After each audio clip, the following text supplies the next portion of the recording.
Ok, bueno, inmunología de las vacunas. Este tema es muy fácil, en verdad, eh, porque como siempre les he dicho, en tercera unidad es mucha integración.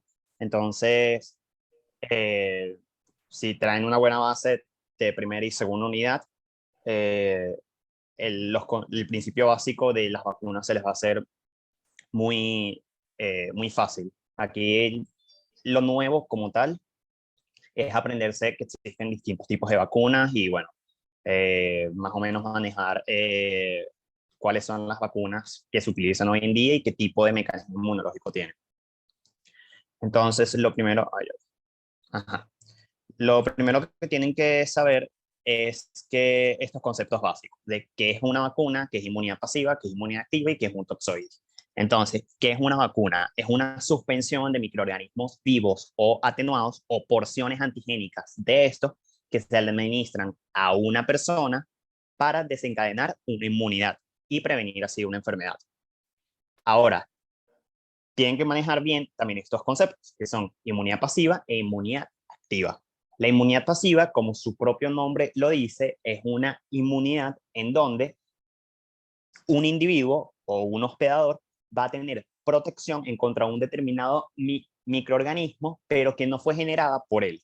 Y esta se divide en natural y artificial.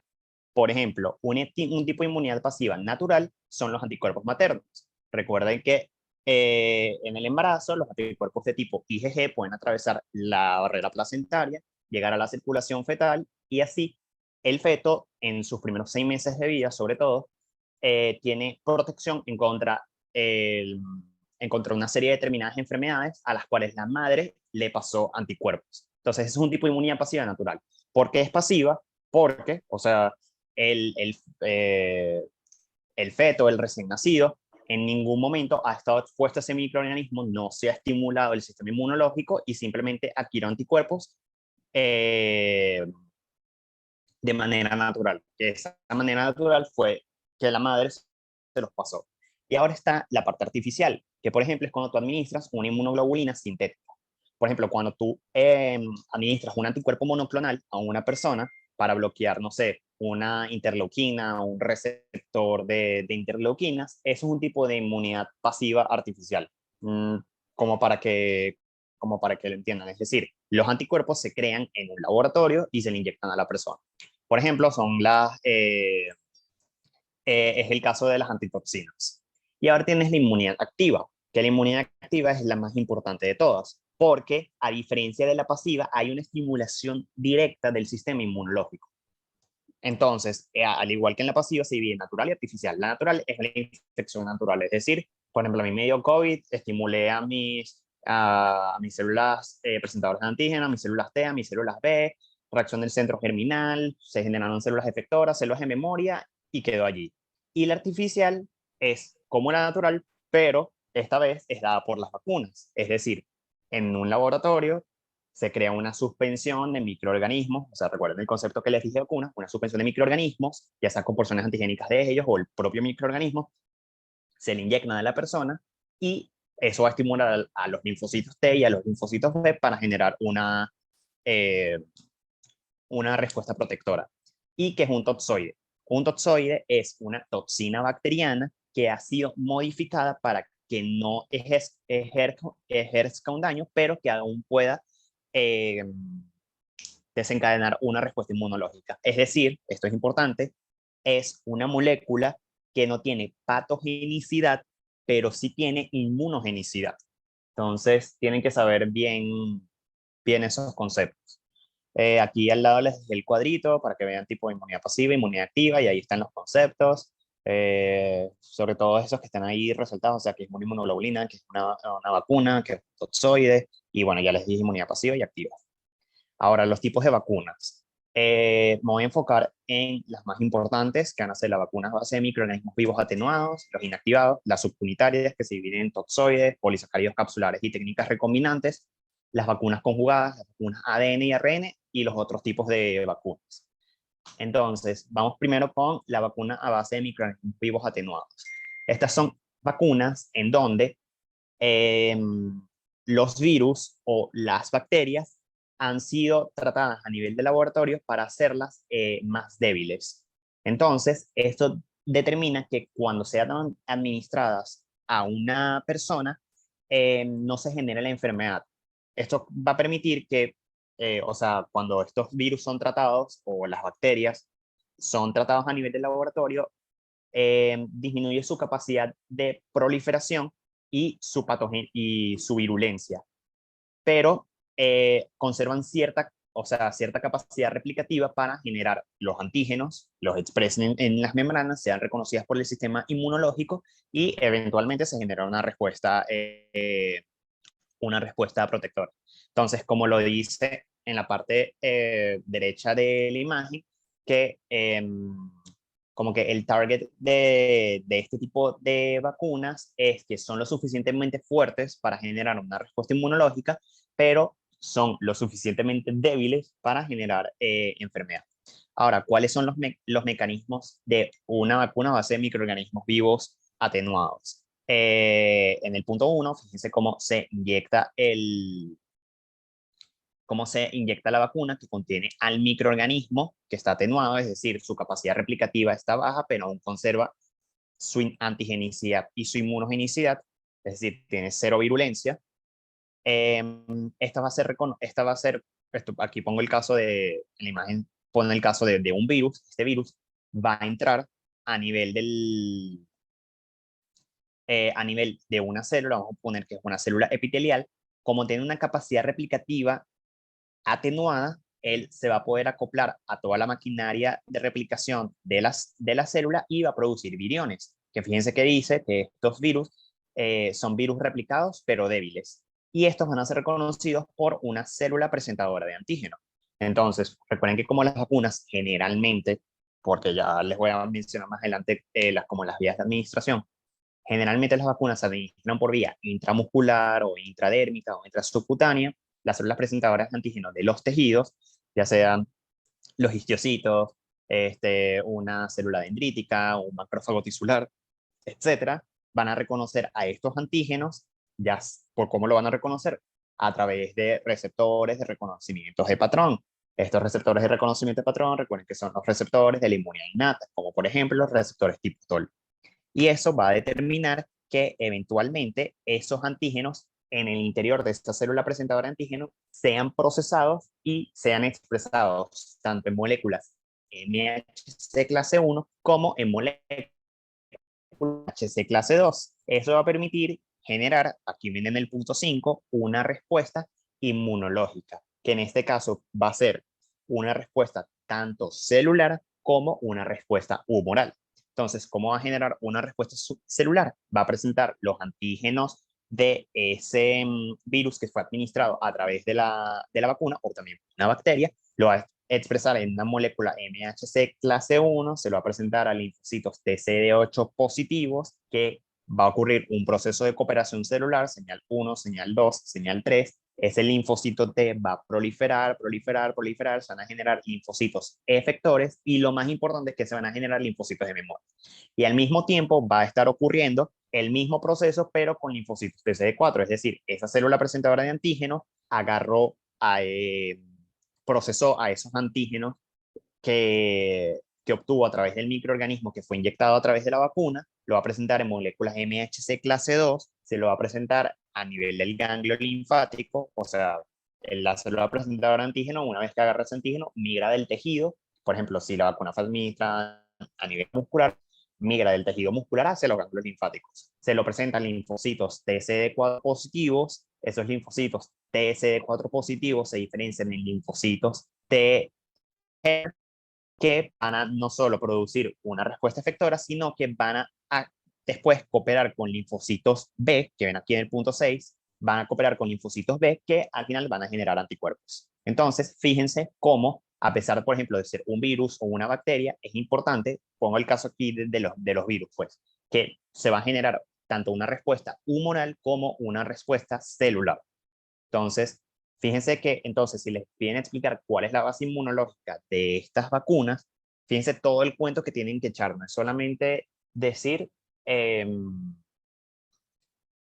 el, tipo, ¿en qué se basa este tipo de vacunas? Es que el microorganismo está atenuado, sino en decir todo el proceso que eso implica, es decir, la llegada del antígeno de la célula presentadora de antígeno, esta célula presentadora de antígeno, a pesar de estar agarrando un antígeno que está obteniendo de manera extracelular, también recuerden que las células presentadoras de antígenos tienen un proceso de presentación cruzada, que eso les permite presentarle moléculas MHC clase 1, todo ese proceso que acabo de explicar hace unos minutos, tienen que explicarlo así. Ahora vamos con los microorganismos inactivados. Entonces, ¿de qué se diferencia de las vacunas con microorganismos atenuados? Es que estas vacunas, ya sean las bacterias o los virus, generalmente estas vacunas con microorganismos inactivados suelen ser virus. Van a ser tratados, o sea, por ejemplo, van a agarrar al virus o a la bacteria y van a ser tratados en un ambiente muy hostil, que esos ambientes los describen ahí en el cubi, no los recuerdo muy bien, pero es que sí, calor, unos químicos ahí todos locos, que bueno, al final lo que determinan es que el microorganismo quede destruido, pero su genoma, o sea, su material genético o bien sus antígenos queden, queden indemnes de tal manera que de tal manera que cuando sean administrados al organismo sean capaces de generar una respuesta. Es decir, se va a destruir al microorganismo, pero se va a conservar sus determinantes antigénicos de tal manera que sigan teniendo antigenicidad e inmunogenicidad. Entonces, ¿cuál es cómo funcionan las vacunas a base de microorganismos inactivados? Es prácticamente el mismo principio de las vacunas con microorganismos atenuados. ¿En qué se diferencian? En tipo la creación. En los atenuados, el virus o la bacteria, el microorganismo, está, como su propio nombre lo dice, o sea, su capacidad virulenta está disminuida, pero conserva cierta capacidad replicativa de tal manera que aún se puedan tener esos factores de antigenicidad e inmunogenicidad. Mientras que aquí en los inactivados no pasa eso. Pero al final, cuando se administra la vacuna, ven aquí en el punto número 1, se van a inyectar a los virus o a las bacterias que, recuerden, están muertas, pero su genoma o su material genético está conservado. Van a ser tomadas por células presentadoras de antígenos. Estas células presentadoras de antígenos, ven aquí en el punto número 3. Estas imágenes están muy simples, pero yo se las explico como debería ser. Este genoma va a ser utilizar la maquinaria sintética de estas células, es decir, va a pasar a través de ribosomas, se van a formar las proteínas, estas proteínas van a ser procesadas, van a ser expresadas en la superficie de la célula a través de moléculas MHC clase 1 y moléculas MHC clase 2, de tal manera que eventualmente se pueda generar una respuesta inmunológica. Entonces, si se los presenta en moléculas MHC clase 1, se van a activar linfocitos T, CD8 positivos, van a proliferar, bla, bla, bla, bla, todo el mismo cuento. Al final, lo importante es generar células de memoria. Y en el caso de una reacción humoral, es producir anticuerpos, es decir, va a haber una cooperación entre el linfocito TCD4 y el linfocito B, se va a generar una reacción de centro germinal, los linfocitos B van a producir inmunoglobulinas, en un principio inmunoglobulinas M, pero después van a quedar células de memoria que eventualmente cuando el microorganismo vuelva a entrar o sea, si eventualmente la persona tiene contacto con el microorganismo al que fue vacunado, ya tiene unas células de memoria que recuerden van a generar una respuesta secundaria. Esa respuesta secundaria va a ser mucho más rápida, mucho más efectiva, va a producir anticuerpos de tipo IgG, que, que bueno, lo que permite es que esa respuesta sea mucho más rápida y se tenga, por ejemplo, en el caso de un virus, neutralizarlo rápidamente y evitar que se genere la enfermedad. Este punto es muy importante, las vacunas ADN y ARN, sobre todo porque, bueno, hoy en día ya existen. Cuando yo cursé inmunología, esto era simplemente teórico, pero bueno, ahorita con el COVID eh, ya se desarrollaron, como son, por ejemplo, la vacuna de Pfizer y Moderna. Entonces, las vacunas ADN y ARN, fíjense que en lo que se basan es que se inyectan el ARN mensajero o bien el ADN del microorganismo en el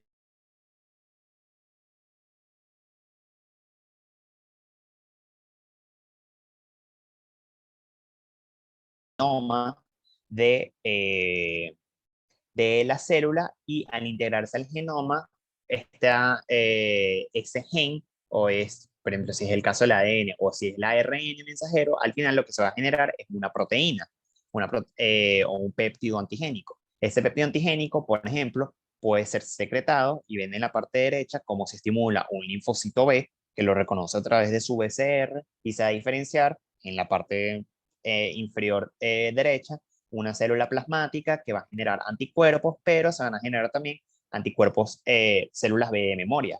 Y al mismo tiempo, fíjense cómo estos antígenos pueden ser presentados a linfocitos T helper por parte de células presentadoras de antígeno en un contexto de moléculas MHC clase 2, y estos linfocitos T cooperadores dan las citoquinas necesarias para que este linfocito B se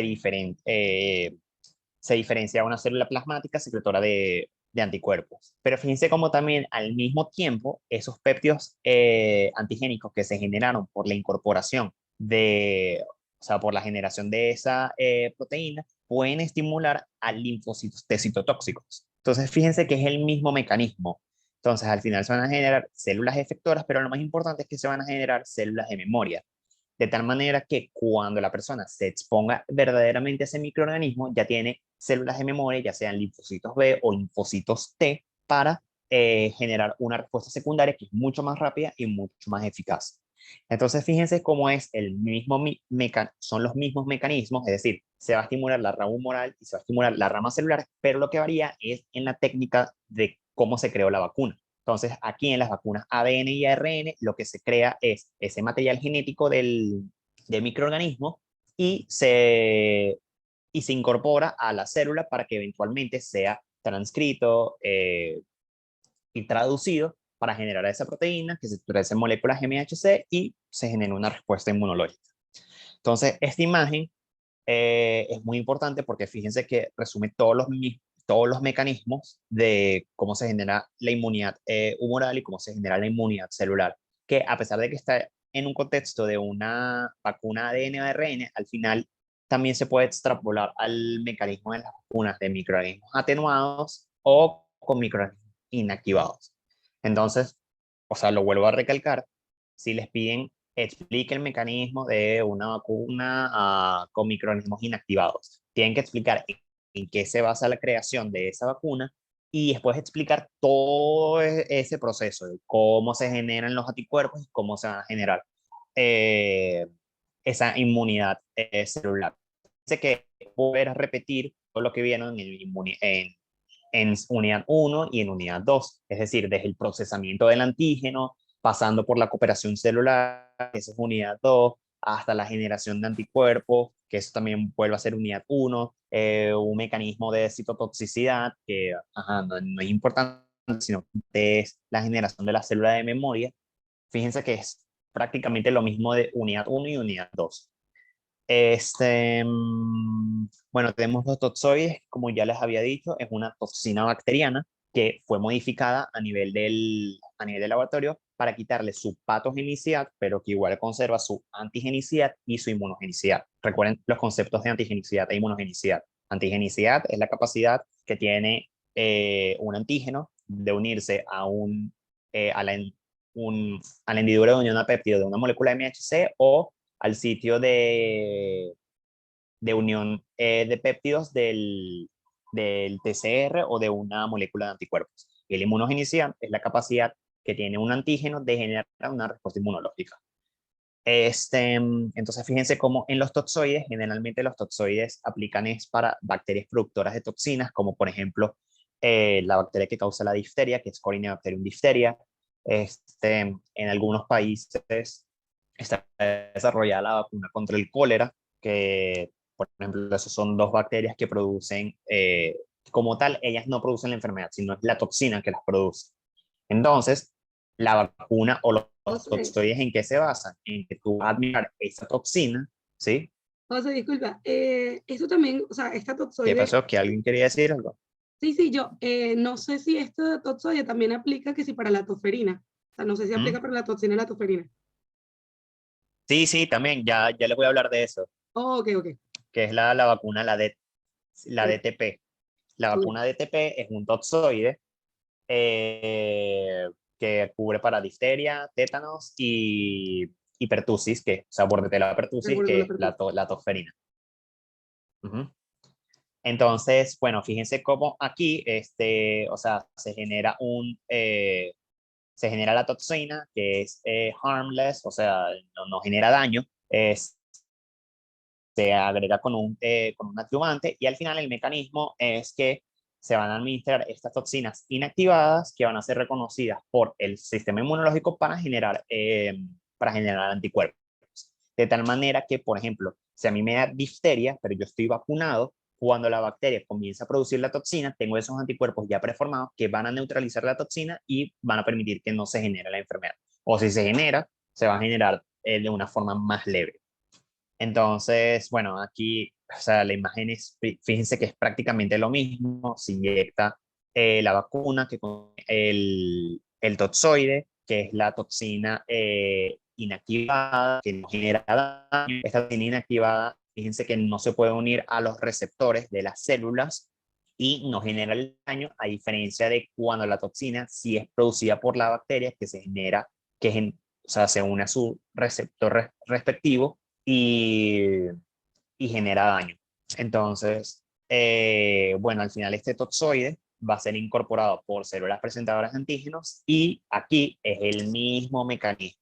Este toxoide va a ser procesado por la célula presentadora de antígenos, lo va a presentar en el texto de moléculas MHC. Fuimos ¿Fuimos nosotros. nosotros o fue José? Creo que fue José. José. José, ¿verdad? Ok, yo me quedé así como que, ay, Dios. Ok.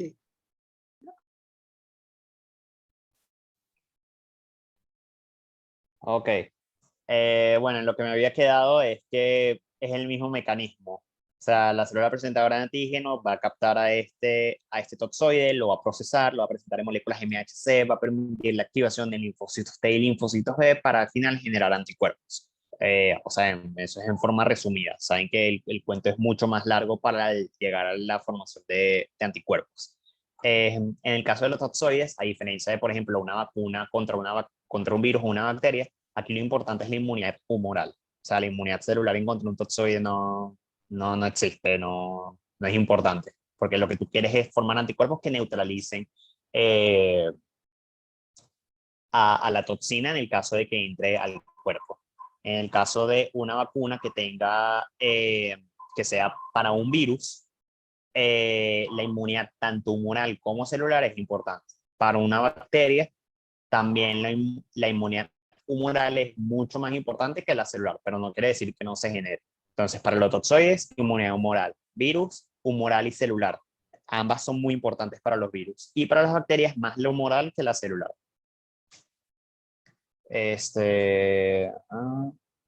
Ok, fíjense, o sea, el sitio de donde saqué esto resume prácticamente, o sea, es el mismo mecanismo. Se lo va a presentar en una célula presentadora de antígeno, va a permitir la creación de anticuerpos que eventualmente van a permitir neutralizar la toxina y destruirla. Las vacunas con vectores virales, el mecanismo se basa en que vas a se agarra el material genético de un determinado microorganismo, vamos a poner el ejemplo igual de los virus, y se van a inyectar como en este caso, en un microorganismo que va a ser un transportador. Entonces, por ejemplo, se agarra, por ejemplo, voy a poner el caso de la vacuna de la Sputnik. La Sputnik es una vacuna a base de vectores virales, es decir, se agarran los adenovirus, que recuerden que son un tipo de virus que causan infecciones respiratorias. Esos virus van a ser modificados a nivel de laboratorio para que no sean virulentos y se les elimina su material genético. Solamente que, o como que, por ejemplo, la cápside o la envoltura del virus. Y a eso es que se le va a inyectar el material genético que va a codificar para una determinada proteína que va a servir como el antígeno y es la que eventualmente va a producir la inmunidad. Entonces, por ejemplo, si retomo el ejemplo de la Sputnik, se agarran a esos adenovirus, que son los que van a servir como vectores virales,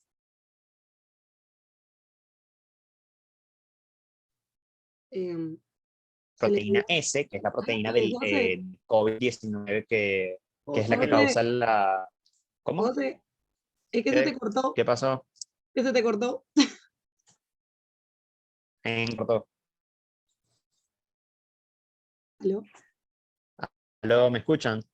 Yo te escucho bien. ¿Me escuchan? Sí, sí. Repite esa última parte. Sí, te escuchamos. Ajá. Los últimos 2 minutos. Como el último minuto, más o menos. Ok. Ajá. Si se vuelve a cortar, me dicen.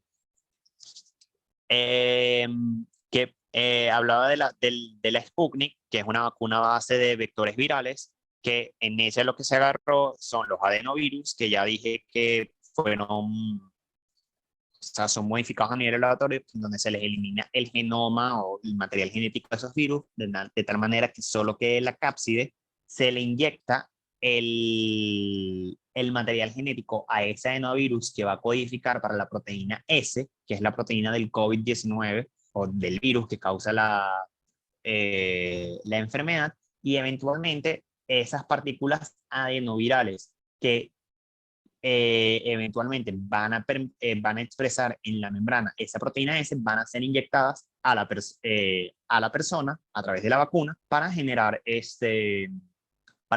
la inmunidad.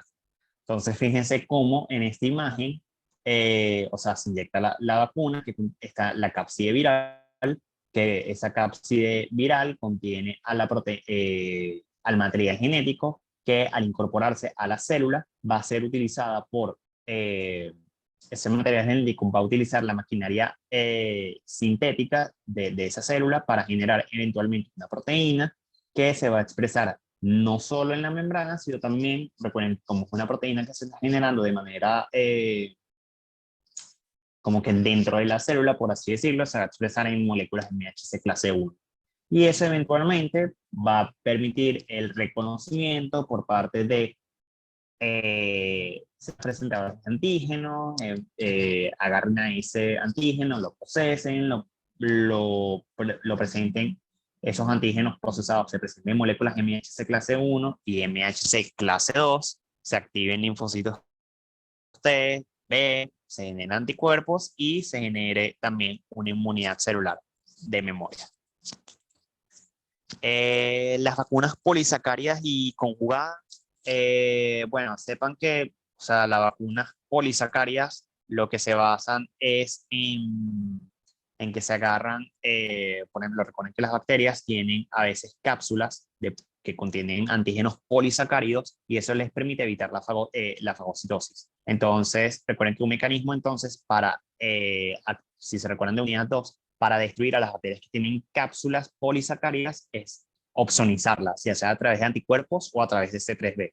Entonces, lo que se busca es que se agarran esos polisacáridos de una determinada bacteria, se procesan a nivel del laboratorio y se van a administrar en forma de una vacuna.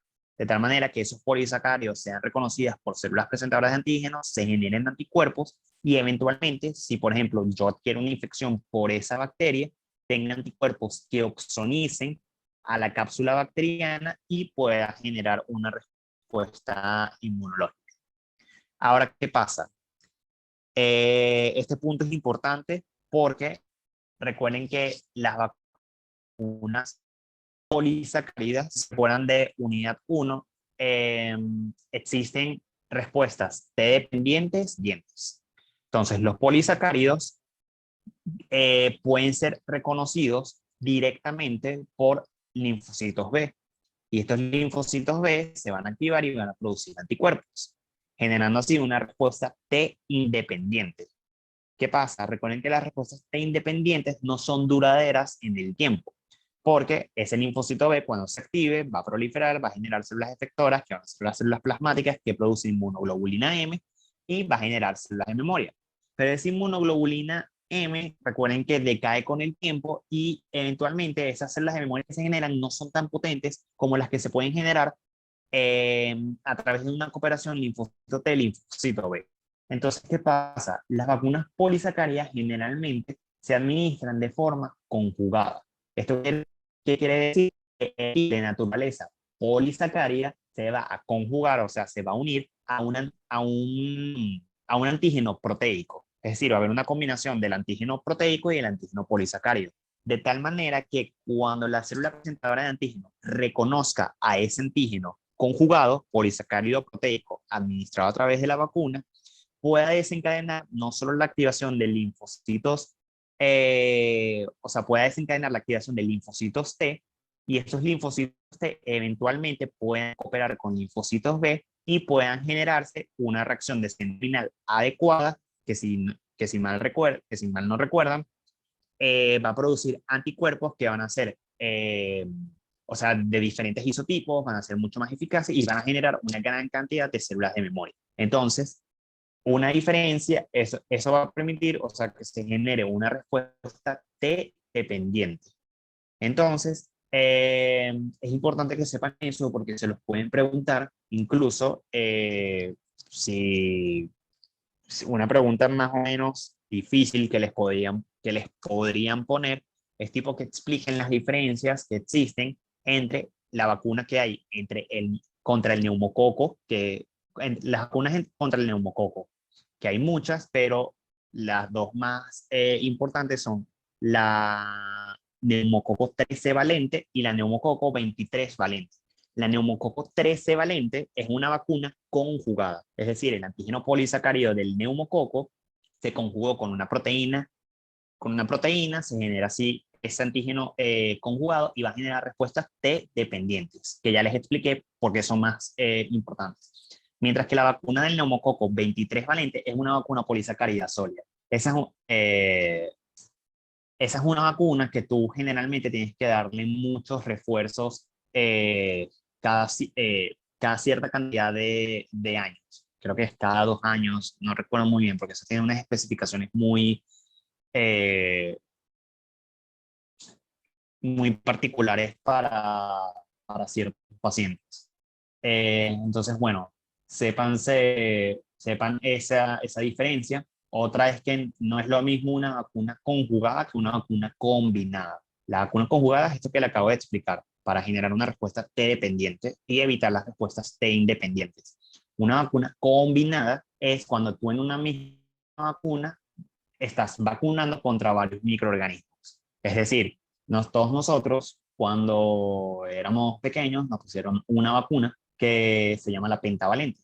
Esta vacuna protege eh, contra difteria, contra tétanos, contra bordetella pertussis, contra hemófilos influenza de tipo B y, por ejemplo, en el caso de si se administra la pentavalente de forma privada en las clínicas, te protege contra el polio, pero si se administra de forma pública, te protege contra la hepatitis B. Entonces, eso es una vacuna combinada, es decir, en una misma vacuna están combinando varios antígenos de otros microorganismos para protegerte. Mientras que una vacuna conjugada es esto que les expliqué ahorita. Es decir, un antígeno generalmente de naturaleza polisacárica se conjuga con una proteína para eventualmente generar una respuesta T dependiente y todo lo que eso implica, que ya se los dije. ¿Quedó claro? Ok. O sea, una pregunta. Ajá. Ajá. Entonces, por ejemplo, si yo tengo una vacuna que es polisacárido, netamente polisacárido, opsonizo, porque bueno, tengo la cápsula y hago una cooperación con linfocitos B que sería antígeno timo independiente. O sea que no dependo de los linfocitos T, entonces genero unas inmunoglobulinas M. No, Ajá. porque recuerden. Sí, Ajá. dale, sigue. Ok, entonces, nos dijiste dos diferencias. Una, cuando solamente es el polisacárido, que con el polisacárido, obviamente, él es Ujú. él es un antígeno débil, entonces se une con linfocitos B, estimo independiente, o sea, no necesita linfocitos T y genera IgM y que decaen con el tiempo. Pero también nos dijiste polisacáridos más proteínas, ahí sería la conjugada, que sí Ujú. estimo dependiente. Ujú.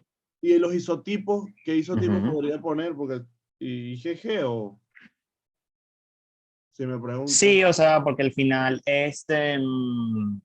cuando es una respuesta T dependiente, timo dependiente, se va a generar una reacción de centro germinal, que recuerda que una de las funciones del centro germinal es generar Hipermutación, células de sí, memoria y cambio de isotipo. sí. Y ese cambio de isotipo, por ejemplo, te va a permitir a nivel de la circulación generar inmunoglobulina G, a nivel de las mucosas, generar inmunoglobulina A, todo ese tipo de cosas. Ok. Otra cosa Entonces, lo importante es que, o sea, que con las vacunas conjugadas, la respuesta va a ser mucho más potente. En cambio, con las vacunas, o sea, que son polisacáridas solas, van a generar una respuesta T independiente que decae con el tiempo.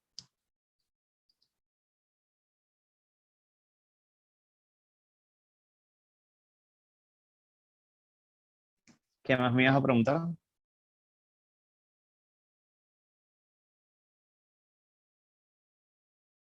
no, al final te hago otra pregunta, al O bueno, final, a ver. sigo y Sí, sí. sí, sí, ya igual esto va a terminar.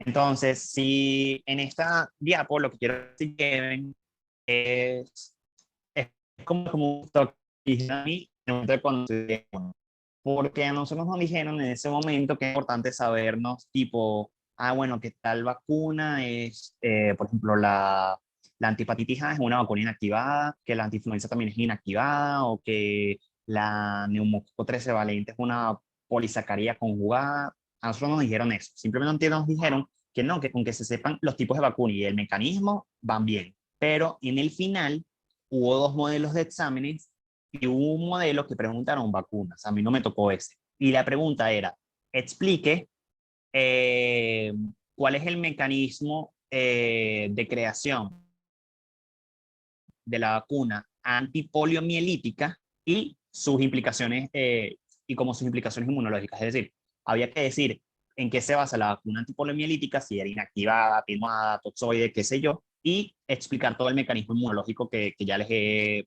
explicado. Pero ¿qué pasa? Esa pregunta era como trampa, porque primero para la poliomielitis hay dos tipos de vacunas, que está la VPI, que es la antipoliomielítica inactivada, que es la que ven aquí arriba que dice Salk, y la VPO, que es la antipoliomielítica oral, que es la de Sabin.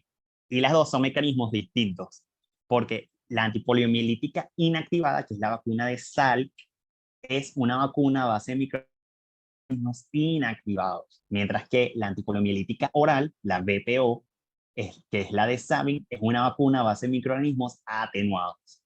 Entonces, hubo esa confusión en el examen, la gente le preguntó tipo, bueno, ¿cuál vacuna explico? No recuerdo qué les dijeron, creo que casi todo el mundo explicó, creo que la inactivada, o no recuerdo, y se las pusieron malo porque querían que explicaran era eh, la atenuada, que es la oral.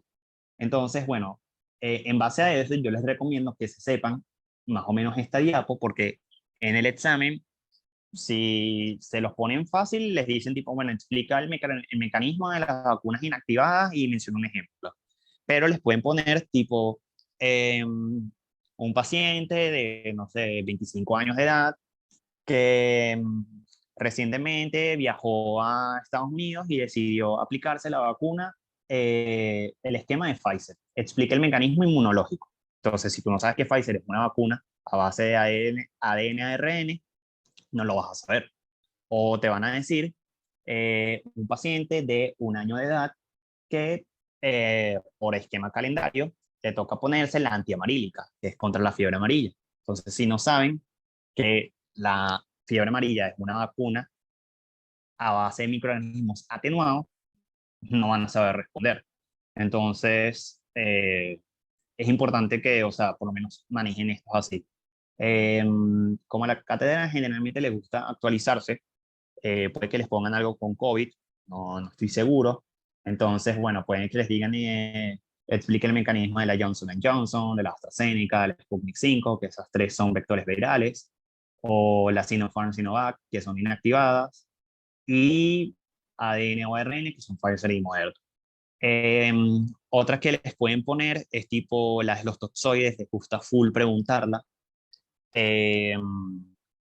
O se las pueden poner así muy directas, que es un toxoide y en que se basa el mecanismo inmunológico.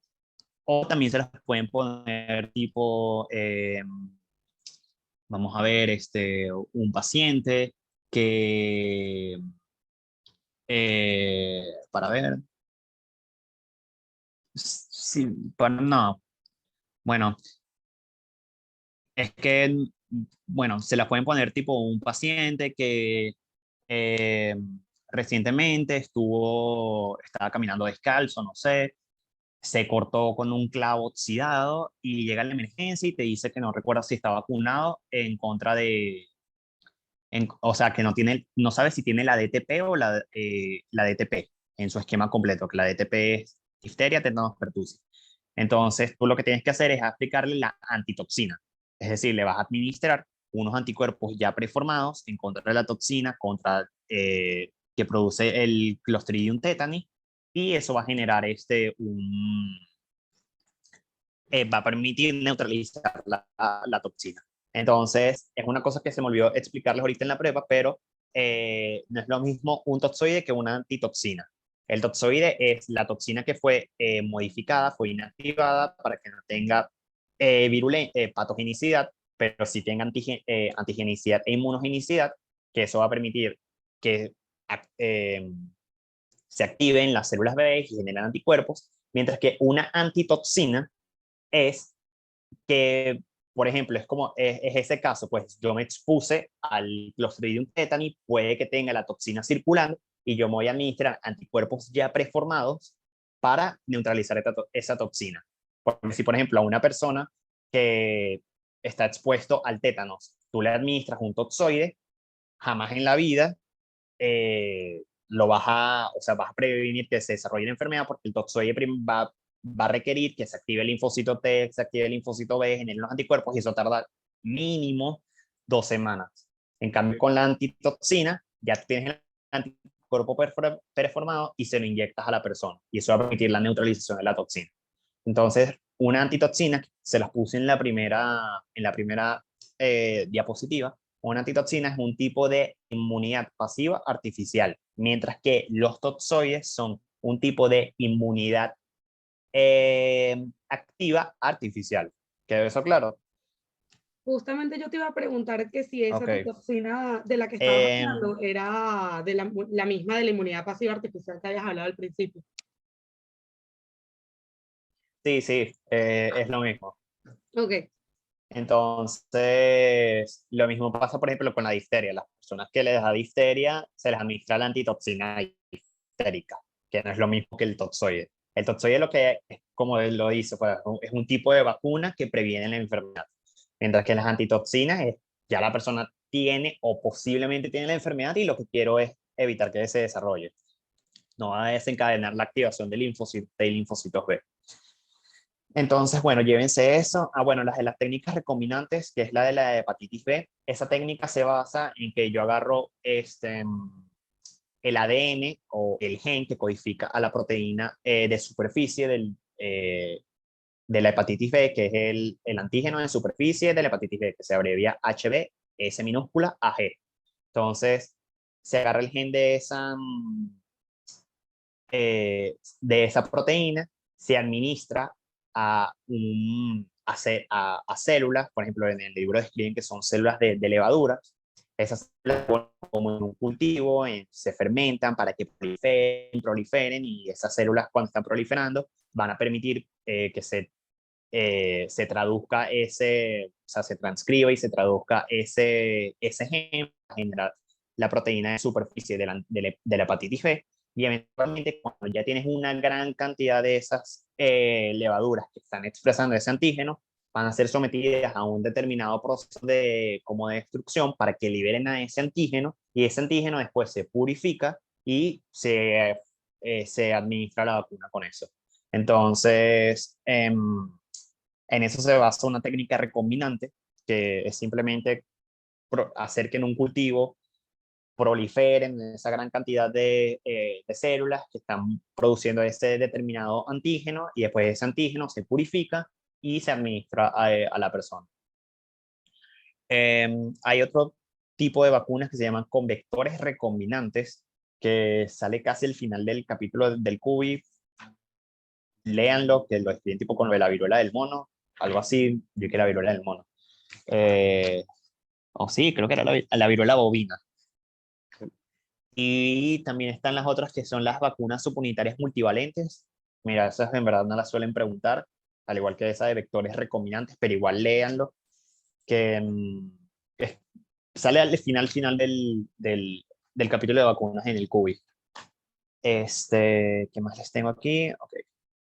Y bueno, como les dije, mi recomendación es que se sepan más o menos esta diapo, tipo, para que no los agarre desprevenidos. Si les dicen, mire, a un paciente se le administra la trivalente viral, explique los mecanismos inmunológicos. Bueno, ya saben que la trivalente viral cubre para sarampión, rubiola, parotiditis, y que es una vacuna a base de microorganismos atenuados.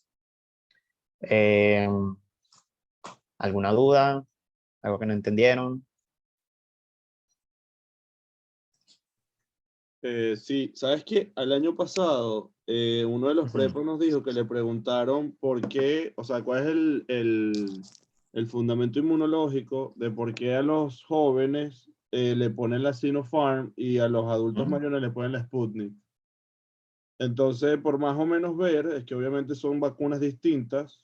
Sputnik es por vector y la Ujú. Sinopharm, Es ARN-ADN. no, pero tiene otro. Entonces, es por el tema de que, ajá, ahí está, ya va.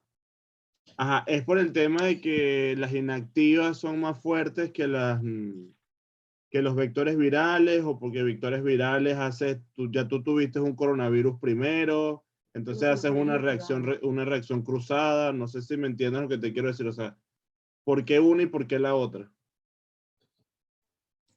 Ok, bueno. Eh,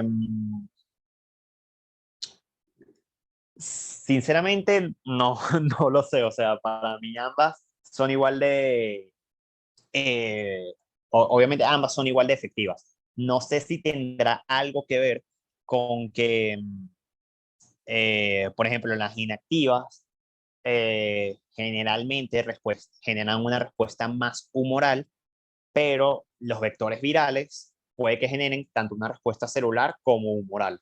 O sea, no estoy claro en este sentido. O sea, es una pregunta que también me agarra fuera de base, o sea, no estoy completamente claro. Eh, Sí, no te en verdad preocupes, no, o sea, nosotros también. yo Ajá. me iría por ese camino.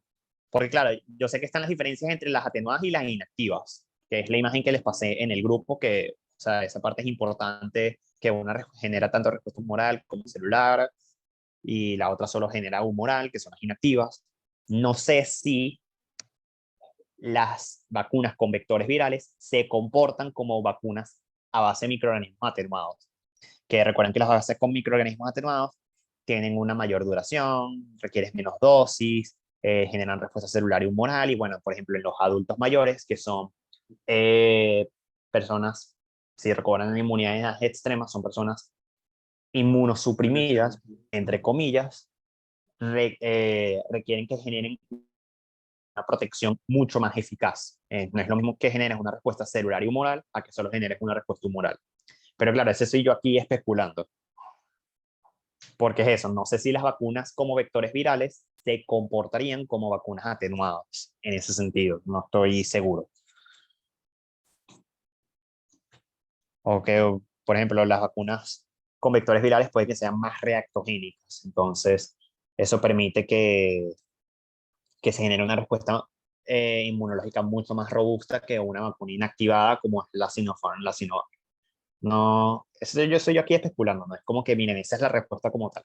Sí, claro. Sabes que por el tema de la respuesta celular, en lo de las Ujú. edades extremas, habla algo sobre la longitud de los telómeros. Entonces eso tiene una teoría donde ahora los linfocitos T tienen menos reacción. Entonces, creo que nos podemos ir porque los linfocitos T son menos efectivos en edades adultas y por eso necesito la Sputnik, que también tiene una reacción celular. A diferencia de la Sinopharm, que tiene una menos reacción celular. ¿No era así? Sinopharm es humoral y Sputnik es celular y No, humoral. la que está escrita en el cuadrito de... Bueno, mira, si tú crees que, o sea, si con lo que has leído de inmunidades en edades extremas, eso, o sea, te tiene sentido para ti, mira, escríbelo, porque de pana no me sé la respuesta. Ok, tranqui. Gracias, José. José, yo tengo una ¿Alguna? pregunta. Ajá. ¿Cómo yo relaciono VIH con citometría de flujo? Bueno, yo recuerdo que en el final, creo que fue que me lo preguntaron, yo lo relacioné tipo, o sea, Edwin nos hizo una pregunta muy abierta, tipo, ¿cómo lo puedes diagnosticar? Y yo tipo, bueno, además de, primero expliqué lo de los ELISA, el ELISA de cuarta generación, expliqué el Western Blot, que esos son las dos que te permiten hacer el diagnóstico de VIH. Bueno, eso es lo que más se utiliza es el ELISA, porque el Western Blot es, bueno, más caro, más tedioso, todo ese tipo de cosas. Y pues meterte tipo que obviamente la citometría de flujo no te va a hacer diagnóstico de VIH, pero te permite saber si el paciente está en fase SIDA o no. Porque la citometría de flujo te puede permitir hacer el contaje de linfocitos TCD4. Entonces, si el contaje es menor a 500 células por Son 200. ajá, 200, ajá, menos de 200 células por microlitro, sabes que estás en fase SIDA. En eso te puede servir la citometría de flujo. Yo recuerdo que yo escribí eso y me lo puso bueno. Ah, porque yo tenía duda con eso, porque, o sea, no sé, si ya nos evaluaron PCR y ELISA, o sea, no importa si lo vuelven a preguntar, o no crees que lo Sí, preguntan otra igual vez. te lo pueden preguntar. Ay, Aquí no, pues. ELISA, mira, o sea, el ELISA de cuarta generación, o sea, explicar el fundamento que es el gold standard para el diagnóstico de VIH, eso te lo van a preguntar a juro. O sea, si no te lo preguntaran para el jueves, esa va a ser tu pregunta de final. Ok, gracias, Este, José. ¿Alguna otra duda? Bueno, de trasplantes, ¿a ustedes les preguntaron trasplantes en el primer quiz? Sí, Y nos todo, preguntaron el rechazo ¿Qué fue lo que crónico. les preguntaron? básicamente todo. Ah, el rechazo clónico, que esa es la Yo tengo el rechazo arteriosclerosis crónico. acelerada del injerto, no sé si lo han leído. No ¿Y nos qué? preguntaron hiperaguda y aguda, pues. Yo puse todo, pues, o sea, no sé qué nos preguntaste entonces. Bueno, sépanse bien los mecanismos de Y no me cada tipo de acuerdo realmente rechazo, qué la me preguntaron. hiperaguda, que es de, que es de minutos a horas, la aguda, que es entre 7 y 10 días. Recuerden que la aguda, los dos mecanismos principales son la hipersensibilidad de tipo 4 y la citotoxicidad celular, explicar bien esos mecanismos. El rechazo crónico, generalmente no suelen preguntar, pero bueno, el mecanismo se basa en algo que se llama eh, la arteriosclerosis acelerada del injerto, que bueno, se dice que son episodios repetitivos de rechazos agudos, que eventualmente, como eso es un proceso inflamatorio, genera un proceso de fibrosis a nivel del tejido y además se afectan los vasos sanguíneos que irrigan al injerto, porque recuerden que cuando sea un proceso de fibrosis hay producción de ciertas citoquinas como el TGF-beta, la interleuquina 10, que eso genera también proliferación de las células musculares de la capa media de los vasos sanguíneos y eso eventualmente va obliterando los vasos sanguíneos y hacen que el tejido que ha sido trasplantado eh, sufra procesos de isquemia y después de necrosis. Entonces, el rechazo crónico se basa en episodios repetitivos, pero no tan manifiestos de rechazo agudo, y ese proceso de arteriosclerosis generalizada. Es arteriosclerosis del injerto. Se lo viene explicado en el ABA, si pueden revísenlo. Sepan que el rechazo hiperagudo es por los anticuerpos, por los aloanticuerpos. Recuerden que aquí ya ahora tienen que hablar es de aloanticuerpos, aloantígenos, ese tipo de cosas a la hora de explicar. Sepan que el rechazo, o sea, el protagonista a nivel las reacciones de rechazo son las moléculas MHC, porque bueno, recuerden que las moléculas MHC son moléculas muy polimórficas, es decir, cada uno de nosotros tiene moléculas MHC diferentes, o sea, varían en su composición. Entonces, si tú haces un trasplante de un órgano que tiene moléculas MHC que son muy polimórficas, nuestros linfocitos T van a reconocer eso como algo extraño, que eso quita el concepto, o sea, esto tumba el concepto de que siempre les he dicho de que los linfocitos T reconocen moléculas MHC propias más péptidos extraños. Con los trasplantes, ese concepto más o menos se tumba porque te permite saber que los linfocitos T no solo reconocen moléculas MHC propias más conceptos más péptidos extraños, sino también moléculas MHC extrañas más péptidos extraños. Sepan también que una de las razones por las que la molécula MHC es la causante de las reacciones de trasplantes es porque, bueno, ya les dije lo del polimorfismo, porque también, como las moléculas MHC generalmente tienen péptidos unidos en su hendidura, esa unión de péptido más una MHC extraña, que ya también es polimórfica, genera mucho más variación antigénica y eso permite que sea reconocido por linfocitos T. Y además, nosotros tenemos una gran cantidad de linfocitos T circulantes que son aloreactivos, es decir, pueden reconocer a esas moléculas MHC que provienen de un trasplante y generar una respuesta inmunológica. Y eso se debe a que, como ya les he dicho, como el MHC es muy, muy, muy polimórfico, uno de esos tantos polimorfismos puede semejarse a, por ejemplo, a la composición antigénica de un antígeno bacteriano o de un antígeno viral. Y puede ocurrir un tipo de reconocimiento cruzado. Es decir, si una molécula MHC en su hendidura de unión a péptido tiene una estructura similar, por ejemplo, a un antígeno viral, una célula, un linfocito T que reconozca ese antígeno viral también va a poder reconocer a esa molécula MHC. Y también sepan que, bueno, las moléculas MHC que actúan como aloantígenos se expresan en mucha mayor cantidad en la superficie de las células que una molécula MHC con un péptido extraño. Entonces, eso también aumenta la posibilidad de una reacción cruzada y que se genere una reacción inmunológica. Muy bien, yo tengo una duda. Mira, sabes que en la última prepa dijeron como que si un profesor va a dar un tema, o sea, si un profesor va a dar una serie de temas,